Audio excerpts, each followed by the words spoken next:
पोलादपूर महाबळेश्वर राज्य मार्गावरील आंबेनळी घाटातील बावली टोक परिसरात गुरुवार दिनांक 12 मार्च रोजी पहाटे भीषण अपघात घडला। मारुती वॅगनार कार चालकाचा वाहनावरील ताबा सुटून ती सुमारे 400 फूट खोल दरीत कोसळल्याने कारमधील 5 प्रवासी जखमी झाले। ही दुर्घटना पहाटे सुमारे 5:30 वाजण्याच्या सुमारास घडल्याची माहिती मिळतेय। मिळालेल्या माहितीनुसार सातारा जिल्ह्यातील लाखवड गावचे काही ग्रामस्थ मुंबईहून आपल्या गावी परतत होते। आंबेनळी घाटातील धोकादायक वळणाजवळ चालकाचं वाहनावरील नियंत्रण सुटलं आणि कार थेट खोल दरीत कोसळली। भीषण अपघातानंतर वाहनातील प्रवासी दरीत अडकून पडले होते।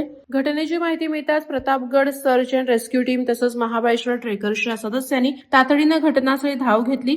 दरीची खोली आणि कठीण भौगोलिक परिस्थिती लक्षात घेता बचाव कार्य अत्यंत धोकादायक होतं। मात्र बचाव पथकानं रोपच्या सहाय्याने दरीत उतरून जखमींना शोधून काढलं आणि त्यांना सुरक्षितपणे दरीतून वर आणलं। यानंतर सर्व जखमींना तातडीनं रुग्णवाहिकेद्वारे जवळच्या रुग्णालयात दाखल करण्यात आलं।